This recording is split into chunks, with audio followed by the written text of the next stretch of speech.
Posso perguntar do que sou acusada? Sim, aceito. Só um segundo. Você acha que eu vou resistir e não vou conseguir sair deste escritório sem algemas novas? Uma superintendente de distrito escolar é algemada bem dentro do próprio escritório. Podemos... Você pode não me levar algemada pelo meu local de trabalho todo? Posso pedir ao André para trazer minha bolsa? E podemos sair pela porta dos fundos? Temos as alegações chocantes, e elas são perturbadoras, com a polícia detalhando como uma investigação de meses sobre má conduta de alunos levou a consequências no topo da hierarquia escolar. Estamos acompanhando o caso apresentado pela Law and Crime. Eu sou o Chris Stewart.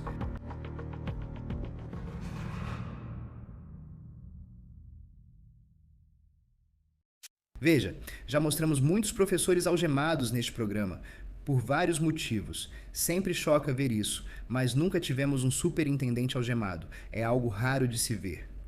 E você pensa no trabalho de um superintendente. Quero dizer, eles lidam com questões de grande responsabilidade. Quero dizer, essa é a pessoa que é o chefe dos professores, que é, em última instância, responsável por definir o padrão de educação, pela integridade, pela disciplina em toda a instituição.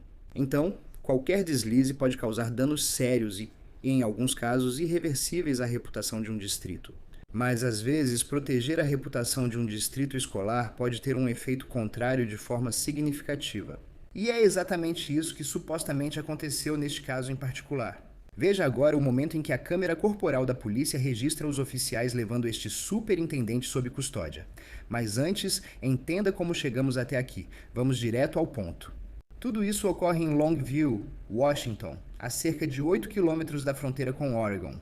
No geral, a cidade tem tamanho moderado, com quase 39 mil habitantes, segundo a US News and World Report, e o distrito escolar conta com cerca de 6.400 alunos. O site niche.com atribuiu nota B- a esse distrito escolar, e a administração ficou com B. Portanto, não é uma nota ruim. É um distrito escolar mediano, segundo a classificação deste site. O que realmente chama atenção, porém, é que esse distrito escolar está supostamente entre os 50 melhores para atletas em todo o estado de Washington, e isso é algo que pode realmente aumentar a visibilidade do distrito. Essa informação é muito importante para a história. Agora, vamos falar sobre a superintendente Karen Cloninger. De acordo com o site das escolas públicas de Longview, ela é a superintendente do distrito desde o verão de 2024. O perfil dela no LinkedIn mostra vários cargos de liderança educacional desde 2010. Então, durante o primeiro ano e meio desse mandato como superintendente, Cloninger não apareceu nas manchetes. Parece que as coisas estavam funcionando relativamente bem, pelo menos publicamente. E, de acordo com essas alegações chocantes de alguns alunos, a realidade, na opinião deles, estava longe da verdade. Agora, temos uma declaração juramentada de causa provável do Departamento de Polícia de Longview, que inclui entrevistas forenses com vários alunos do time masculino de basquete da Mark Morris High School. E isso remonta ao dia 9 de fevereiro, E nessas entrevistas, os jogadores fazem acusações muito perturbadoras de má conduta, que vão de novembro de 2025 até o final de janeiro deste ano. Um dos alunos relatou a um policial escolar. Desde o início da temporada, ele e outros jogadores do time júnior foram levados à sala da equipe principal e agredidos sexual e fisicamente várias vezes. Agora, o restante deste parágrafo é gráfico demais para ser lido. Ele foi agredido sexualmente por vários outros jogadores. E, em uma ocasião, envolveu uma lata de Biofreeze. 2 dias depois, em 11 de fevereiro, outra vítima procurou a polícia em uma entrevista forense. Citação. Ele continuou explicando que era calouro na MMHS e havia sido selecionado para jogar no time de basquete JV. Ele então descreveu 5 ou 6 incidentes de agressão, tanto física quanto sexual, que ocorreram em 5 ou 6 ocasiões diferentes. Começando na primeira semana do basquete e continuando até 28 de janeiro de 26, com aproximadamente 6 vezes adicionais em que tentaram agredi-lo. De acordo com a polícia, ele explicou que vários membros do time principal de basquete do MMHS o levaram à força para a sala do time principal e se esfregaram nele. O jogador também mencionou que uma lata de Biofreeze foi usada. O estudante continuou descrevendo outro incidente em que foi arrastado para o vestiário do time titular. Ele explicou que vários membros do time titular, abre aspas, rebolaram nele e simularam movimentos sexuais. Ele explicou que alguns deles estavam vestidos e outros não. Ele explicou que o forçaram contra o quadro branco de apagar a seco no vestiário do time titular. Ele explicou que o empurraram contra o quadro branco com tanta força que ficou com um corte e hematoma no quadril.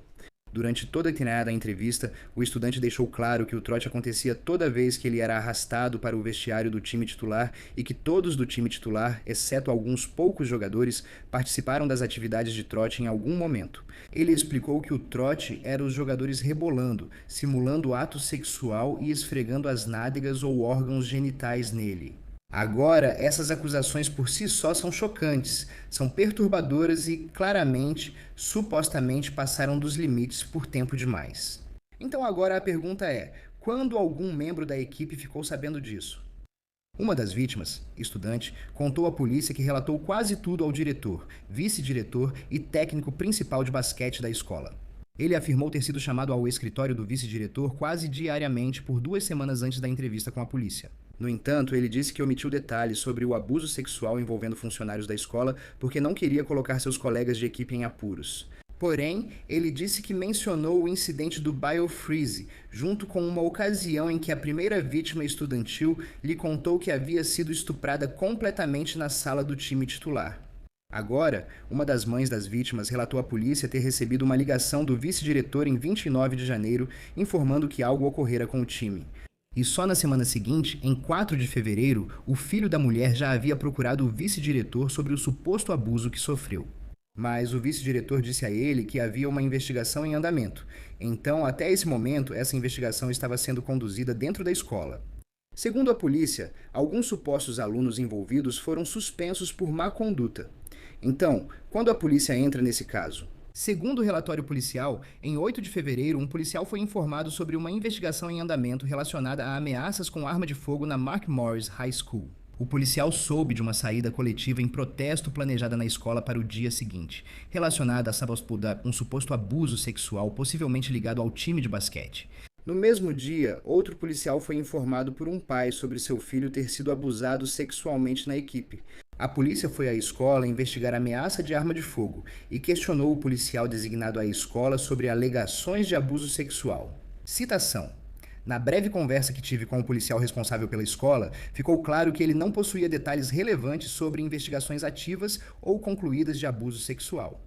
O policial me informou que, embora soubesse que alguns alunos do time de basquete masculino haviam sido recentemente disciplinados por conduta inadequada, ele não tinha conhecimento de nenhuma ação criminosa específica que supostamente teria ocorrido. Por não conhecer o policial responsável nem o processo disciplinar da escola, pedi que ele me explicasse como isso normalmente funciona lá. O policial confirmou que, normalmente, a escola conduz a maioria das investigações internamente e só notifica as autoridades policiais se a administração escolar considerar necessário ou caso precise de recursos adicionais. Estamos pulando um pouco na cronologia, mas agora é 10 de fevereiro. E um relatório oficial chega à delegacia envolvendo alegações de agressão sexual na escola de ensino médio. Os policiais analisaram as evidências digitais fornecidas por uma vítima, incluindo um grupo de bate-papo do time júnior que discutia e compartilhava fotos sobre os casos de agressão sexual, após ampla divulgação nas redes sociais. Isso se soma às entrevistas forenses. Citação. Mais tarde, assisti a 2 vídeos de entrevistas forenses relacionados às vítimas. Durante ambos os vídeos, as 2 vítimas concordaram em dizer a verdade e ser honestas. Ambas mencionaram condutas que pareciam ser agressivas, de natureza sexual e criminosa. Além disso, as descrições fornecidas dos eventos claramente representavam condutas que teriam exigido notificação obrigatória às autoridades policiais, conforme relatado. Então agora a polícia está começando a levantar suspeitas, não apenas em relação aos alunos que supostamente cometeram esses abusos sexuais, mas também em relação à escola, diante de alegações tão graves quanto as que foram descritas. O que estava impedindo a escola de envolver as autoridades policiais? Agora eles estão totalmente envolvidos na operação e cumprem um mandado de busca na escola, incluindo comunicações da liderança executiva. Os policiais também estavam de olho no vice-diretor, alguém chamado Paul Beckel, que parecia ter liderado essa investigação interna.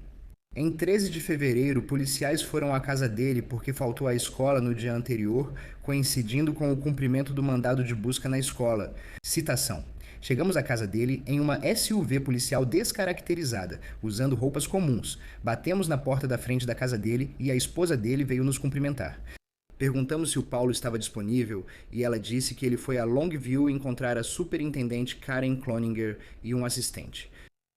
Perguntamos se Paulo estava disponível e ela disse que ele foi a Longview para se reunir com a superintendente Karen Cloninger e a diretora Erin Whitwright.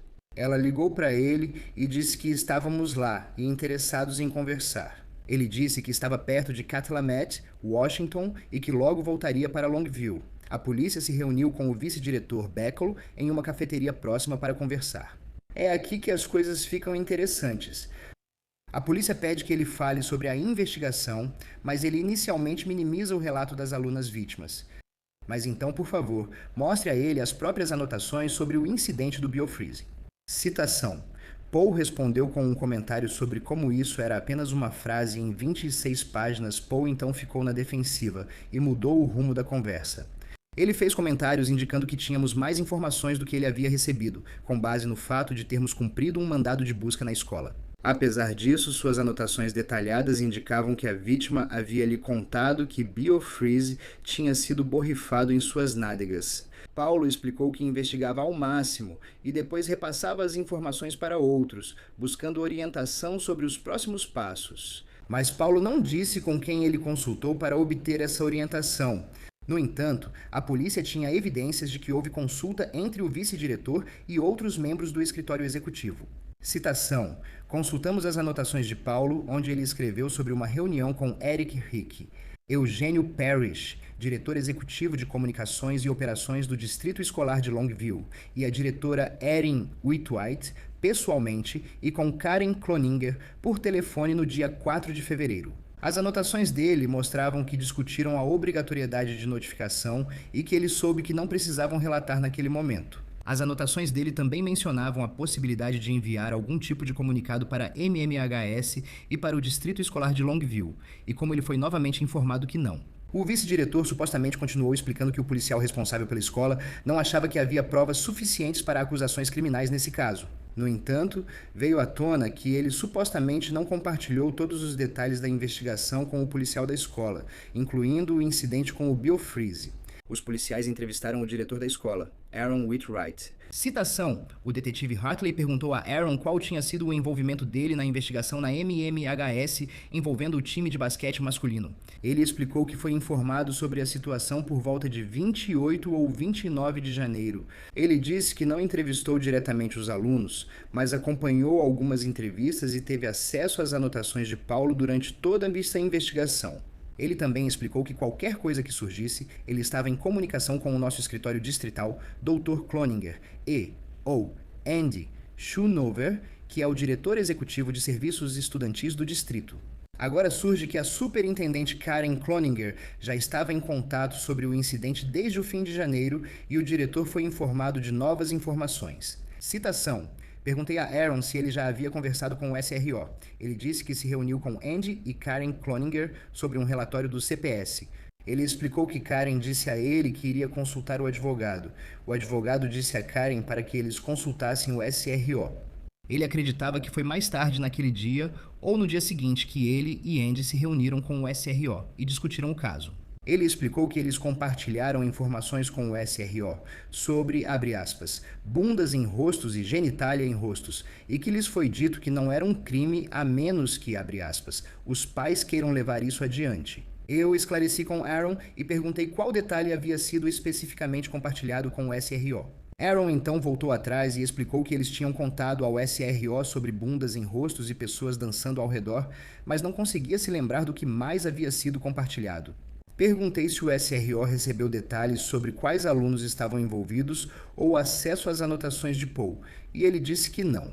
Quando perguntado se o SRO tinha informações suficientes para decidir sobre as circunstâncias, Aaron disse inicialmente que acreditava que sim. Perguntei por que detalhes da investigação da escola não foram dados ao SRO. Aaron respondeu: "Não sei. Eu expliquei o quê?" Os detalhes nas anotações de Paul, às quais Aaron teve acesso desde o início, pareciam ser suficientes para potencialmente configurar agressões sexuais e físicas criminosas. Mas os detalhes fornecidos ao SRO aparentemente foram muito vagos e careciam de um contexto crítico, o que poderia ter mudado drasticamente a recomendação do SRO sobre como lidar com a situação. Eu perguntei se era preciso e Aaron confirmou que era. Em 19 de fevereiro, a polícia afirmou ter causa provável para prender 2 jogadores de basquete estudantis por acusações como estupro em segundo grau, cárcere privado com motivação sexual, atos libidinosos e exposição indecente. Agora parece que a liderança da escola estaria ocultando uma possível atividade criminosa do oficial de recursos. E também estamos tendo uma ideia de como a superintendente Karen Cloninger também estaria supostamente de acordo com esse plano. As autoridades agora analisam de perto a superintendente Karen Cloninger e tentam identificar onde ela falou com a liderança sobre a investigação. Então a polícia executa um mandado de busca nos dispositivos dela, e aqui está o que a polícia supostamente encontrou. Citação: em ou por volta de 20 de fevereiro, comecei a revisar os dados associados aos celulares de Karen Cloninger, incluindo a análise dos próprios dispositivos. Enquanto eu revisava as extrações do Celebrite, me deparei com muitas mensagens de chat que mostravam que foram recuperadas de itens apagados. Depois, confirmei isso ao buscar manualmente no telefone, verificando também mensagens apagadas nos 2 aparelhos. Além disso, eu recuperaria muitas das mensagens apagadas e confirmaria que várias delas estavam conforme relatado na extração do Celebrite. Eu tiraria várias fotos durante a busca em ambos os dispositivos, incluindo a criação de 2 relatórios do Celebrite relacionados a e-mails e conversas. Destaco que mensagens e e-mails importantes estavam visíveis na busca dos dispositivos de Karen Cloninger e foram confirmados. Esses dispositivos, juntamente com os dispositivos de outros administradores, foram usados para comunicação relacionada não apenas aos assuntos do Distrito Escolar Público de Longview, mas também à investigação e ao tratamento das alegações associadas a este caso. De acordo com a polícia, o laptop de Cloninger também mostrou arquivos modificados intitulados Resumo dos Eventos, além de trocas de mensagens sobre um e-mail excluído relacionado à investigação. Além disso, com base no meu treinamento e experiência, registros públicos incluem qualquer documento, foto, e-mail ou mensagem de texto relacionada a assuntos do governo, independentemente da forma física. Com base nas informações acima, parece que Karen Cloninger está conduzindo negócios do Distrito Escolar de Longview relacionados a mensagens em seus dispositivos e e-mails, e provavelmente está excluindo informações públicas. Então agora a polícia está juntando as peças para entender por que supostamente não estavam envolvidos desde o início. E no final das contas, Karen Cloninger era a mulher que supostamente tomava a decisão final na investigação. Agora, em 21 de maio, a polícia vai à sede do Distrito Escolar de Longview e prende o superintendente. Como você está? Espere um pouco. Cara, pode deixar seu celular na mesa. Vou me virar para você e volto já.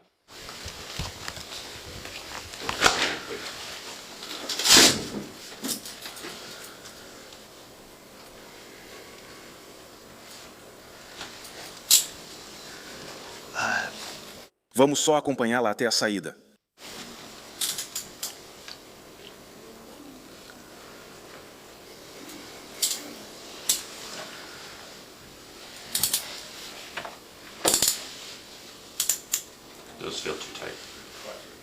Tudo bem. Posso saber do que estou sendo acusada? Sim, vou te contar, Chris Walnut. Posso cuidar disso? Só um segundo. Você vai ter uma oportunidade para isso. Porque eu não tenho esse número decorado e vou precisar do meu celular para ligar.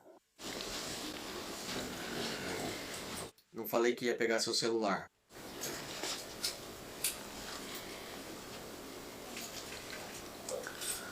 Você acha que eu vou resistir e não vou conseguir sair deste escritório sem algemas? Agora temos procedimentos. Eu não acredito que você ordenou isso, me ouviu, e disse que foi você. Certo.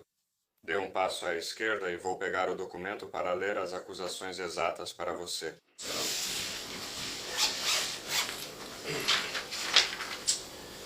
Você está sendo preso por adulteração, desculpe. Intimidação de testemunha, falha em relatar e obstrução de um agente da lei. Meu parceiro vai te escoltar para fora agora. Vamos fazer isso já. Talvez eu não possa levar o telefone, então posso ligar para minha advogada. Seu telefone vai com você. São suas coisas. Sim. Qual você quer? Trabalhar de eu só preciso estar? Trabalhado pessoal. Sim. O pessoal pode ir Com... você. Ok. Você está pronta? Pegue carteira, bolsa, qualquer coisa assim, algo pessoal. Eu tenho uma bolsa no meu escritório. Sim. Posso pegar ela? Podemos pegar isso. Sim. Andrew, você pode não me acompanhar e xingar por todo o meu local de trabalho? Posso pedir para o Andrew pegar minha bolsa e trazer para mim e podemos sair pela porta dos fundos? Só isso. Obrigada. Tudo bem, vamos esperar.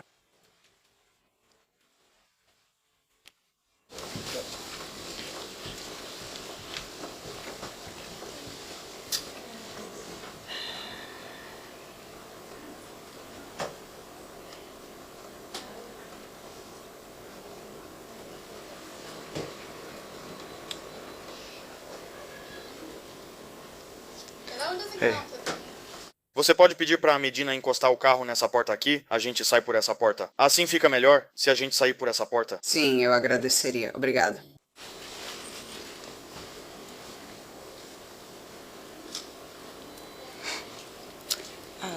Você pode ir buscar, por favor? Não, eu não acho que eu esteja realmente. Senhora. Eu só fico pensando. Não acho que ele deveria estar aqui agora. Bolsa, obrigado. Você poderá. Ele está desse lado? Sim, ela está sob custódia. Sentir saudade de todos vocês é estar sob custódia. Vamos puxá-lo para este lado. Você estava realmente destruído. Podemos sair por ali. Tudo bem, Karen. Obrigado. Cloninger é levado pelos fundos enquanto seguem para a viatura. Ok. Tem alguma coisa com você? Algo que eu deva saber? Não, quero dizer, é basicamente comigo mesmo. Não, nada. Em mim e... bolsos. Nós... Ainda precisamos procurar, no entanto. Isso está sendo gravado. Somos 2 aqui hoje. Vamos resolver. Sendo registrado. Certo.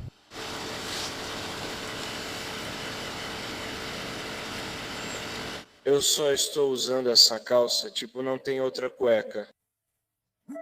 Você não tem bolso por baixo, né? Certo. Eu vou trocar.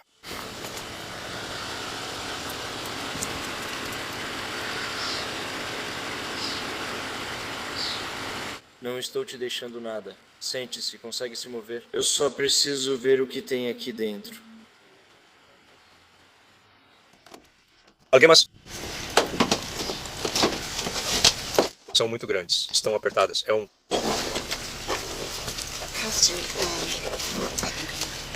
pouco apertado. Mesmo assim, Certo. Deixe-me te prender o cinto e eu vou dar uma olhada. Tudo bem. Tudo bem, eu deveria ter feito isso. Apenas vire-se e olhe para lá. Só vira o corpo para eu ver suas algemas. Isso aqui é meio estranho. Ok, qual delas? Eu me pergunto se são suas pulseiras. É essa ou a outra? ok, eu acho que vou ficar bem. Consigo colocar 2 dedos ali, mas sei que não é confortável, ainda mais com esse assento. Mas, quanto à ligação, tipo para o seu advogado, a cadeia deve deixar você mexer no seu telefone para pegar o número se precisar. Certo. Aí você pode fazer essa ligação. Certo. Tudo bem? Estou bem, certo. Estou aqui atrás. Cloninger apareceu pela primeira vez no tribunal, em 22 de maio, enfrentando acusações de intimidação de testemunha, omissão de denúncia e obstrução de um agente da lei. Ela recebeu fiança de $5.000, que pagou depois. Sua audiência de apresentação formal das acusações está marcada para 10 de junho. O Departamento de Polícia de Longview afirma que ainda pode apresentar mais acusações. Eles esperam apresentar acusações contra Andrew Schoonover, que é o diretor executivo de serviços estudantis do distrito. Essas acusações incluem omissão de denúncia e fazer uma declaração falsa ou enganosa a um funcionário público. No dia 22 de maio, o superintendente interino do Distrito Escolar de Longview divulgou a seguinte declaração em parte. Abre aspas. Sabemos que esse assunto causou grande preocupação, dor e questionamentos para os alunos, famílias, funcionários e toda a comunidade de Longview. A segurança, o cuidado e o bem-estar dos alunos devem estar no centro de cada decisão que tomamos agora e daqui para frente. Também temos o dever coletivo de garantir que o tema seja analisado com cuidado, justiça e imparcialidade. Como superintendente interino, informo que meus compromissos e os do distrito escolar são claros. Entender os fatos sobre a suposta má conduta de alunos e funcionários, cooperar com as investigações, cumprir a lei e tomar as medidas cabíveis. Eu entendo que a confiança é conquistada através da consistência e que a responsabilidade exige ação. A ação de hoje reafirma o compromisso do nosso distrito com ambos, assim como o nosso desejo de apurar os fatos. A declaração informou que 5 funcionários foram afastados e um investigador externo foi contratado, além da investigação policial em curso. Isso é tudo para o On The Case, apresentado pela Law and Crime. Inscreva-se no nosso canal no YouTube e no Spotify, e agora também estamos transmitindo no Peacock. Eu sou Chris Stewart, nos vemos na próxima vez.